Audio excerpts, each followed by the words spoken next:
परमेश्वर का धन्यवाद हो इस वचन के लिए।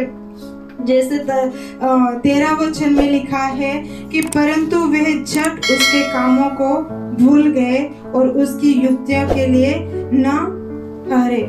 मतलब मूसा जैसे पूरा यहाँ से हमने 23 तक पढ़ा, 106 के बारे में यहाँ 23 तक पढ़ा। उसमें मूसा के बारे में लिखा है लाल समुद्र के जैसे 2 भाग कैसे किया। इजरायली लोगों ने देखा क्योंकि उसके बड़े कामों को उन्होंने देखा, लेकिन फिर भी झट से वो भूल गए।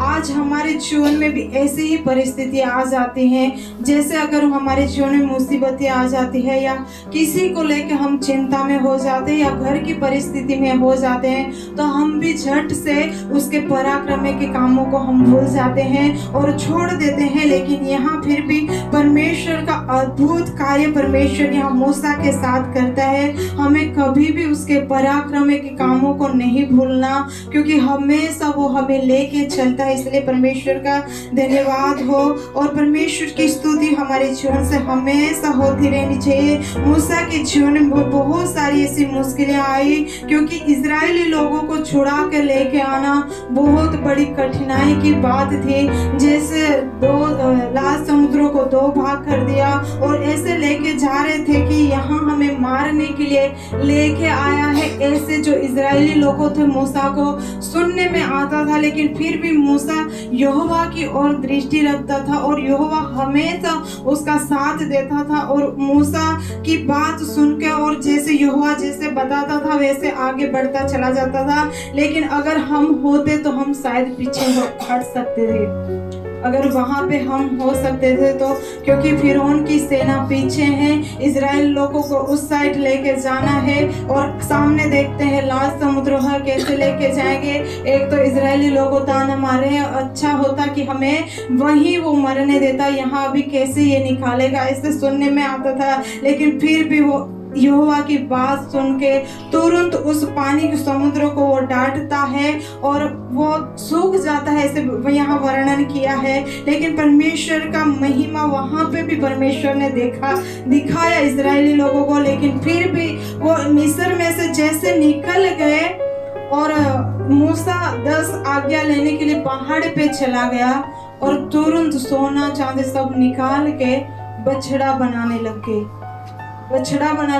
इसलिए परमेश्वर भी क्रोधित हुआ और मूसा भी क्रोधित हुआ, क्योंकि अगर कैसे मुसीबतों में से उनको निकाल के लेके आना, जहाँ खाना नहीं है वहाँ खाना देना, जहाँ रास्ता नहीं वहाँ रास्ता बनाना, और मूसा भी वो देख के फिर परेशान होता है। इसलिए वचन यहाँ बताता है आज हमें भी ऐसे ही बनना है जैसे मूसा रहा निडर होकर। ऐसे हमें ये बचपन से, मतलब हमें कितने सालों से मसीह पे विश्वास करते हैं, उसको हम जानते हैं, उसका कार्यों को हम कितने अच्छे से जानते हैं, हम उससे वंचित नहीं हैं, क्योंकि एक दूसरे की गवाही से हम प्रोत्साहन है। अगर जब हम परेशान हो जाते हैं तो वचनों से हमें हिम्मत मिलती है। इसलिए हम उससे कभी भी हम वंचित वचनों से नहीं है। परमेश्वर का अनोखा वो वर्णन, हम उनसे वंचित नहीं है। हम जैसे जैसे दिन प्रतिदिन वचनों को सीख रहे हैं, हम परमेश्वर से कभी दूर नहीं है। इसलिए परमेश्वर का भय मानते हुए हमें आगे बढ़ना है और परमेश्वर की स्तुति करते हुए हमें आगे बढ़ना है।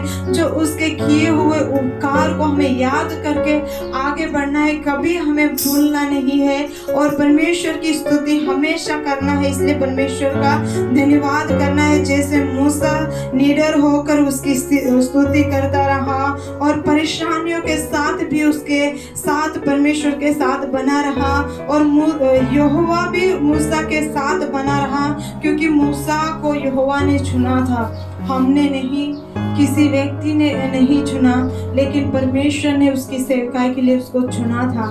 वो डर भी गया परेशान भी हो गया, मुश्किल में भी पड़ गया, लेकिन फिर भी वो प्रार्थना करता था, तुरंत परमेश्वर उससे जवाब देता था।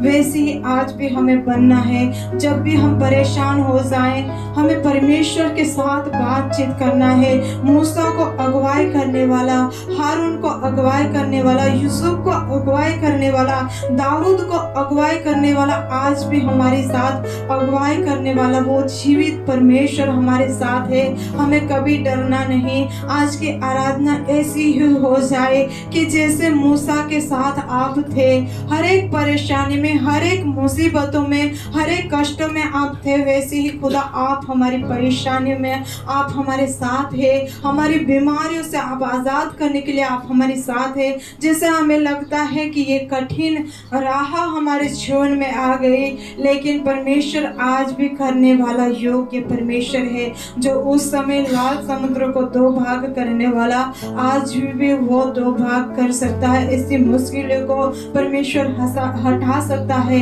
इसलिए परमेश्वर की हमें हमेशा स्तुति करना है और हमेशा उसके गुणवाद करना है, क्योंकि वो भला है और उसके करुणा के आश्चर्य कर्म वो हमेशा हमारे जीवन में देता है। गवाही छोटी हो या बड़ी, लेकिन परमेश्वर अद्भुत कार्य हमारे जीवन में करता है। पूरे हफ्ते भर कैसे संभालता है वो ही जाने। हम तो बिस्तर में से उठ के परमेश्वर का धन्यवाद कर देते हैं। प्रभु पूरा दिन आपके अनुग्रह में आप हमें चलाए, रास्ते में आप हमारे साथ रहे, आने जाने में आप हमारी सहायता करें, बच्चों में आपकी आशीष हो, वो ही हमें पूरे हफ्ते भर संभालता है।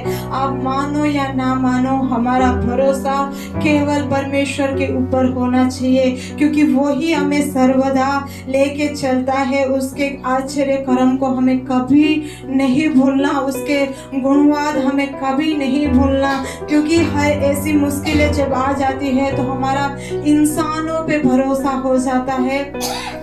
कैसे भी अगर कुछ जरूरत हो तो इंसानों के ऊपर भरोसा हो जाता है। वो जीवित परमेश्वर को हम साइड में रख देते हैं, लेकिन हमेशा कैसी भी बात आ जाती है हमें परमेश्वर को सम्मुख पहले रखना है, क्योंकि सब कुछ हमें जीवन, हमारी जीवन की दिक्कत या जीवनों की जरूरतें वो ही देखता है। इस संसार में लाने के लिए यही एक उद्देश्य है कि हम दिन प्रतिदिन परमेश्वर के वर्णन को आगे लेकर जाए, आगे बढ़ाते जाए। जो लोग नहीं मसीह को जानते या जानते हैं, उनको भी हम छोटी या बड़ी गवाही उनको दे, उनसे प्रोत्साहित करें कि परमेश्वर हमारे जीवन में बड़ी और आश्चर्य कर्म आज भी करता है।